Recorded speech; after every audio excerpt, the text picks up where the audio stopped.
এখানে যে খাঁটি রস। রস দেখাও। আসসালামু আলাইকুম। আমরা দেখতে পাচ্ছেন তাল গাছের মাথায় উঠছি। আজকে আপনাদেরকে দেখাবো তালের রস সংগ্রহ করে কিভাবে। আসসালামু আলাইকুম, আমি মোহাম্মদ হান্নান। তো আপনার হয়তো অনেকে তালের রস খেয়েছেন, তবে কিভাবে রস সংরক্ষণ করা হয় এটা হয়তো অনেকেই জানেন না। তো আমিও জানতাম না, তবে কৌতূহলবশত আজকে উঠে গেলাম তাল গাছের মাথায়। তো আজকের ভিডিওতে আপনাদেরকে দেখাবো কিভাবে তাল গাছ থেকে তাল রস সংগ্রহ করা হয়। শুরুতেই যিনি রস সংগ্রহ করেন তার থেকে কিছু গুরুত্বপূর্ণ কথা জেনে নেব। আমাদের এই এই ফুলটা ভাই, এই যে এই ফুলটা দেখেন, কাকা ফুলটা দেখা, এই ফুলটা ভেঙে ডলে তারপরে আমরা এটাকে ওই পিওর রস বানানো হবে। তবে এটা একটা ভালো একটা সিক্রেট, গরমের জন্য আমাদের ভালো কাজ করে। দেখেন ভাই, তাল গাছের প্রকৃতির আল্লাহর কুদরত রসগুলা আমরা এই ঘষে ঘষে তেলায় তেলায় অনেক সময় লাগে ভাই, 1 সপ্তাহ টাইম লাগবে।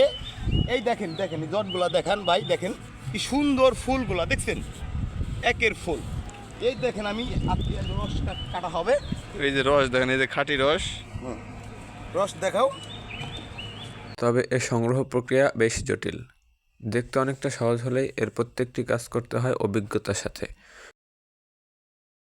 তালের এ রস আমাদের অনেকের পরিচিত হলেও এর উপকারিতা সম্পর্কে আমাদের অনেকেরই অজানা। এই তালের রসে রয়েছে প্রচুর পরিমাণে vitamin A, B, C, calcium, potash, magnesium সহ অন্যান্য উপকারী উপাদান। তালের রসে প্রচুর পরিমাণে অ্যান্টিঅক্সিডেন্ট থাকে, যা শরীরের রোগ প্রতিরোধ ক্ষমতা বৃদ্ধি করে এবং শরীরকে সুস্থ রাখতে সহায়তা করে। তাছাড়া তালের রস একটি শ্লেষণাশক, যা শরীরে কোষ্ঠকাঠিন্য দূর করে এবং মূত্রপ্রদাহজনিত সমস্যার সমাধান করে। এছাড়াও তালের এই রস দিয়ে তাল গুড়, তাল মিশ্রি সহ নানা রকমের পায়েস তৈরি করা হয়ে থাকে। তালের এই রস খেতে খুবই মিষ্টি এবং সুস্বাদু হয়ে থাকে।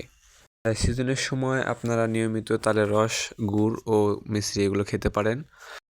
তবে যে কোনো খাদ্যদ্রব্য গ্রহণের আগে সেটা পরিশুদ্ধ কিনা যাচাই করে নিতে হবে, নয়তো স্বাস্থ্য ঝুঁকিতে পড়তে পারেন। আর আমাদের ভিডিওগুলো ভালো লাগলে অবশ্যই লাইক, কমেন্ট, শেয়ার করে পাশে থাকবেন। ভালো থাকবেন, সুস্থ থাকবেন এই কামনায় আজকের ভিডিও এখানে শেষ করছি। আসসালামু আলাইকুম।